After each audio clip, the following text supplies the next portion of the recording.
hope this rain doesn't ruin the shoot. Please say a command. Weather. Showing current weather. Kind of a shitty day. It is a shitty day. It's kind of like the storm that Bill Murray gets caught in Groundhog Day.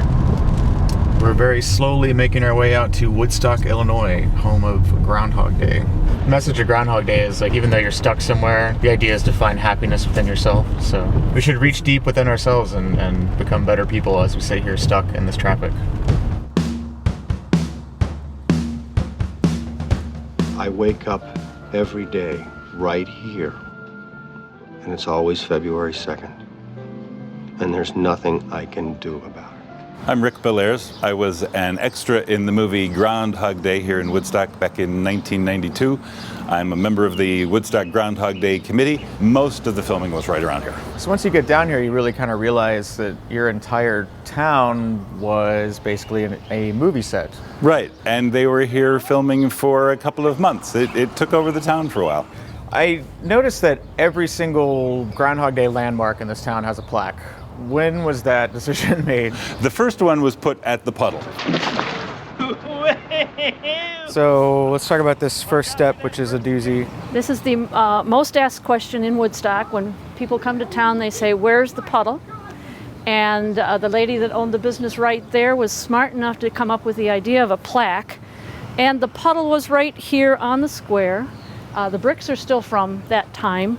But a city guy would come out, he'd pull the bricks out, they'd pour water into the hole. So obviously if we're near the puddle, then we must be near where he runs into Ned. Exactly, if you would like to come down to Ned's corner. Now, don't you tell me you don't remember me, because I sure as heck fire remember you. There's a plaque for this. Of course there's a plaque for this.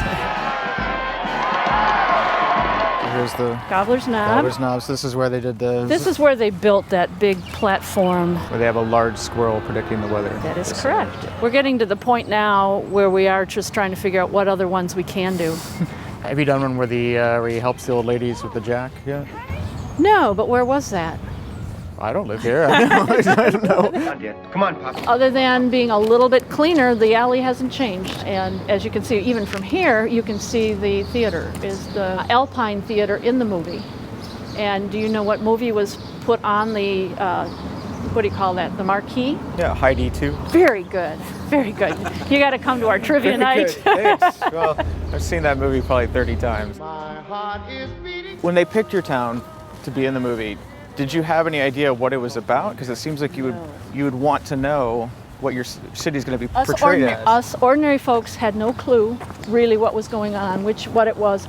I remember asking the head of the Chamber of Commerce, I said, "Are we going to be embarrassed when this film comes out?" And she said, "Oh no, you're going to love it." What are we looking at right now? We are looking at the Pennsylvanian Hotel. It is actually the Woodstock Opera House. The guy I was working with says, "They're going to have somebody jump off a building." And Rick Lefevre is a Woodstock resident. Was he already a professional stuntman? Yes. Okay, so he just happened to be living here. He said it was one of the few times that he could work close to home. Then put your little hand in mine. We're in the Woodstock Public Library. We have the original Danny Rubin script signed by Harold Ramis. Mm-hmm. All the garbage cans in town during the movie. We managed to get one of them.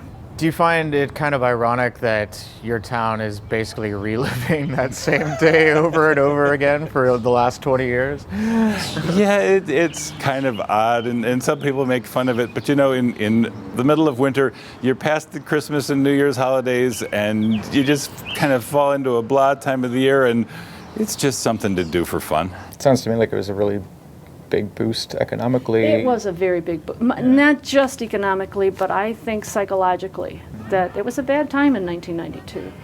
And there were a lot of empty spaces on the square. And it just brought a little bit of life. It's nice. I mean, the movie itself has a kind of theme about self-actualization and, finding happiness within yourself. So it's just nice to think that it did that for the town as well.